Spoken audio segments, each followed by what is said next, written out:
Hey guys, welcome to Framelines. This is episode 19. I'm Shane. This is the X100V.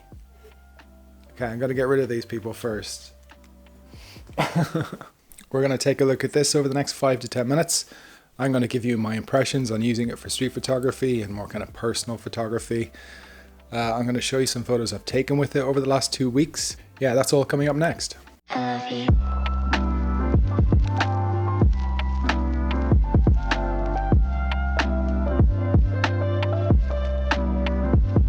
So the X100V is the latest in the X100 series from Fujifilm. It has a couple of nice upgrades, including a newer lens, which apparently is sharper overall compared to the X100F and every other X100 camera before that. It doesn't have the same issue where if you were shooting wide open, pretty close to a subject, it would get a little bit soft.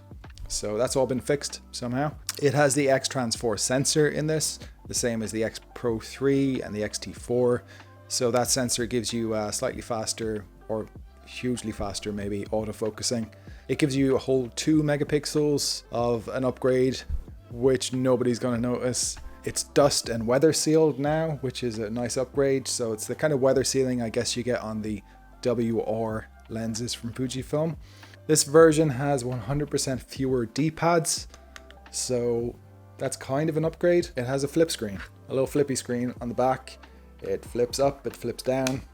So you can shoot low and you can shoot high. It's very thin, it's very unobtrusive. It's a nice addition. The top plate has been redesigned, so it looks a bit different from the previous series. It looks a bit slicker.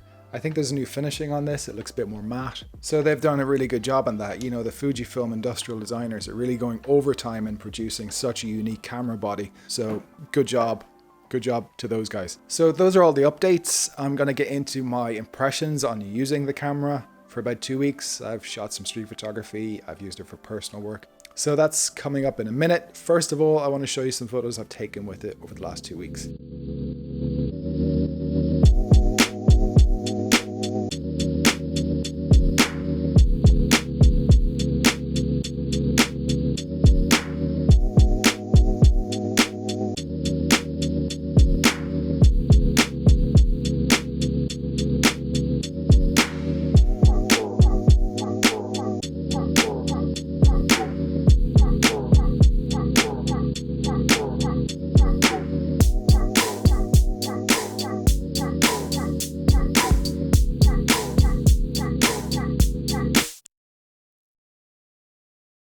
So one of my reasons for getting this camera, first of all, was that I really liked shooting the M2, and I liked the M2 with a 35mm, and you know, I'm still going to do that, but I wanted something that had kind of a different workflow, maybe an easier workflow, where I could just take a photo on this, the JPEG would look great, and I could send it to my phone, and then, you know, like a simplified kind of workflow. I guess kind of a backup camera almost to my main street photography cameras. I really didn't expect to like it so much. I've basically been carrying it around everywhere. I've been using it instead of any other camera I own. Like, it's actually 3 cameras in one, really, because you have the optical viewfinder, so you can set it up fully manually and you can look through glass, which is kind of similar to a classic kind of rangefinder way of shooting. You don't have the rangefinder patch, but instead of using the patch, you can actually use the touchscreen to focus while you're looking through the viewfinder. So normally when I'm shooting like that, I'll have it set to the optical viewfinder and I'll just change the focusing point with my thumb like that. And that is amazing. I absolutely love shooting like that. I pretty much shoot like that exclusively with this camera. It's very enjoyable for both framing and focusing. And that's one of the main things I love about this camera. I don't really see that many people mentioning it. I think because touchscreen focusing seems kind of gimmicky, but the way it's implemented in this camera is brilliant. And I guess it works really well with the new X-Trans4 sensor with the improvements to focusing. So in terms of impressions, that's like my favorite way of using this camera. But also you can use it as a simple point and shoot. You can turn it on. You can use the back LCD to focus. You can kind of shoot it like a Ricoh GR, for example, you know, just get up in someone's face like that. That's one way of using it. And then of course you can also use the EVF. And that won't give you Framelines, and it will give you kind of like an SLR, mirrorless SLR experience, like a Sony A7R or A6000 or whatever. So yeah, it's kind of 3 cameras in one. Another thing I love about it is just the general kind of styling of it. I like that they're basically ripping off another camera manufacturer shamelessly, but that nameless camera manufacturer just happens to make one of the most beautiful objects in the world. So, you know, if that's your point of reference, then that's great. And I think these X100 cameras just keep looking better and better in both silver and black. I would have gone for the black normally because that's kind of like the street photography color for a camera, but I felt the silver just looked good, and I kind of feel lately that I want a camera that feels more approachable to people and not something that's very kind of stealthy and sly. I find that people's reactions are completely different if I take something like this and I take their photo with it and they see me taking the photo, but you know, it's kind of a delightful looking camera. They don't really care that much, or they might ask me about the camera. I do like the flip screen.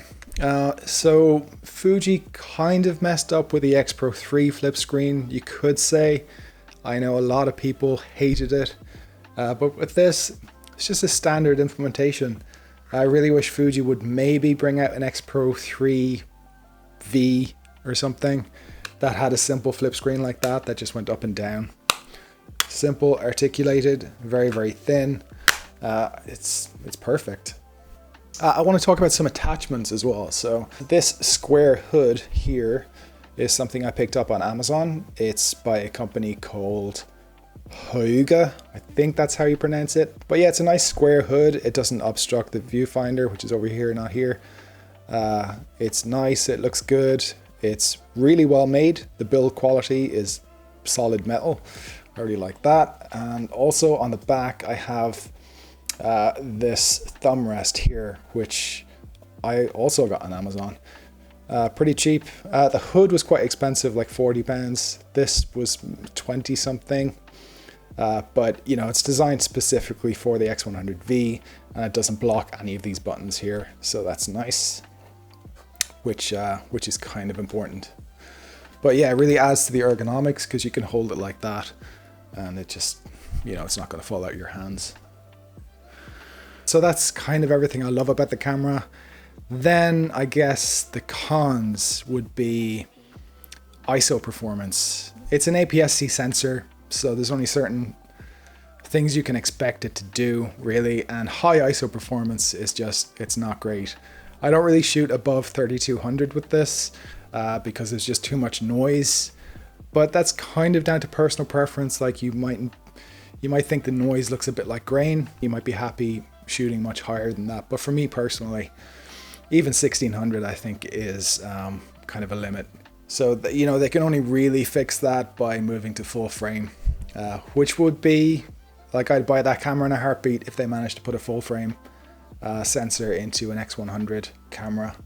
Battery life is kind of an issue, I guess.